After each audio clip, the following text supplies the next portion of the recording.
আপনাদের উপরে হামলা হলো? অনেক জায়গায় হামলা হয়েছে, স্পেসিফিক যদি একটা নাম বলতেন জায়গাগুলো। আপনারা দেখে নেবেন কোথায় কোথায় হামলা হয়েছে, সবাই জানে সেটা। এমনি তো দেখি ফেসবুকে, টিভিতে অনেক কিছু দেখছি, এবং পঞ্চগড়ে দেখেছি, ঠাকুরগাঁও দেখেছি, সীমান্তে গিয়ে সবাই বসে রয়েছে, বিএসএফরা বুঝাচ্ছে আপনারা চলে যান। জামালপুর কোথাও কোথাও হামলা হয়েছে, এটা কি জানা আছে? না, আমার ঠিক জানা নাই, এটা জানা নাই।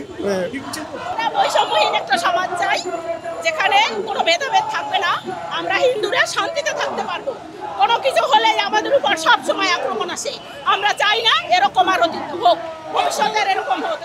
অতীতে যা হয়েছে সেটার পুনরাবৃত্তি হোক, এটা আমরা চাই না। এই জন্য আমরা আজকে মাঠে নেমেছি। এবার কোথাও কোথাও আপনাদের উপরে হামলা হলো? অনেক জায়গায় হামলা হয়েছে, স্পেসিফিক যদি একটা নাম বলতেন জায়গাগুলো। আপনারা দেখে নেবেন কোথায় কোথায় হামলা হয়েছে, সবাই জানে সেটা। জায়গায় জায়গায় লুটপাট হচ্ছে, আমাদের উপরে অত্যাচার জুলুম হচ্ছে, নির্যাতন হচ্ছে। অনেক মন্দির, একটু নামগুলো বলা যাবে? না স্পেসিফিক যদি একটু বলতেন তাহলে।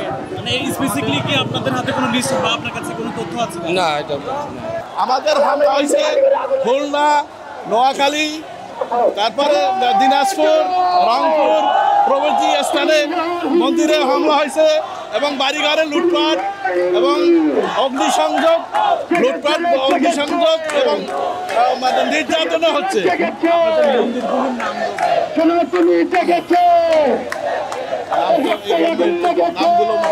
আমাদের মোট মন্দিরগুলো এবং মানুষ হিন্দু সমাজের যে যারা ব্যবসায়ী প্রতিষ্ঠান, যারা ব্যবসায়ী, সমস্ত বাড়ি ঘর সহ সমগ্র জায়গায় যে একটা কালো হাত বা একটা অশুভ শক্তি একটা হামলা শুরু করেছে, সেই হামলার প্রতিবাদে এবং সেটা বন্ধের দাবি রেখে আজকের এই সমাবেশ, আজকের এই র্যালি।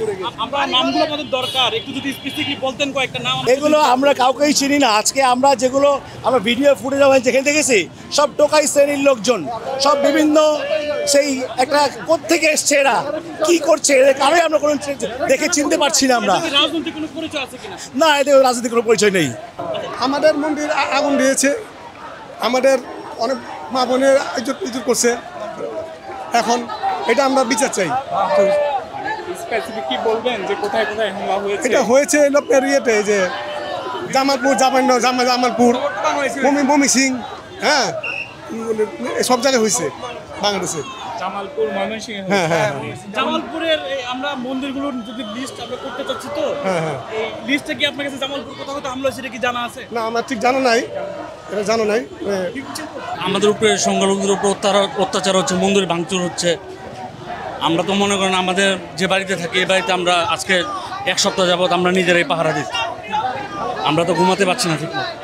এই যে হামলা হচ্ছে বলছেন, স্পেসিফিকলি বলবেন যে কোথায় কোথায় হামলা হচ্ছে, এটা একটু বললে আমাদের জন্য সুবিধা হবে। যেরকম ধরেন শাকেরি বাজার আমরা গিয়েছিলাম, এটা কোথায়? এটা হচ্ছে পুরান ঢাকা শাকেরি বাজার হচ্ছে, আর হচ্ছে রায়সা বাজার। রাত্রে করে ওখানে কি ক্ষয়ক্ষতি হচ্ছে? ওখানে ক্ষয়ক্ষতি হচ্ছে বলছে, ওখানে গিয়েছিল, করতে পারেনি কিছু।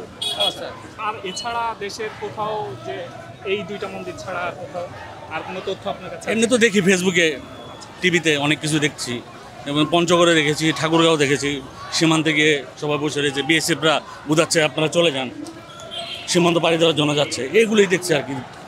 বিভিন্ন রাজনৈতিক দলের নেতারা কিন্তু ঢাকেশ্বরী মন্দিরে গেছে, হ্যাঁ, এটা কি আপনারা দেখেছেন কিনা? না, এই সম্পর্কে আমি কিছু জানি না।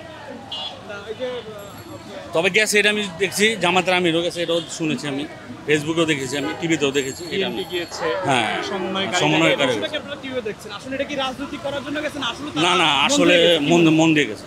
বন্ধ হয়ে গেছে। হ্যাঁ, মন থেকে গেছে। আপনারা তো চান আসলে দেশের একটা শান্তি পরিস্থিতি। অবশ্যই অবশ্যই অবশ্যই, আমরা বাঁচতে চাই।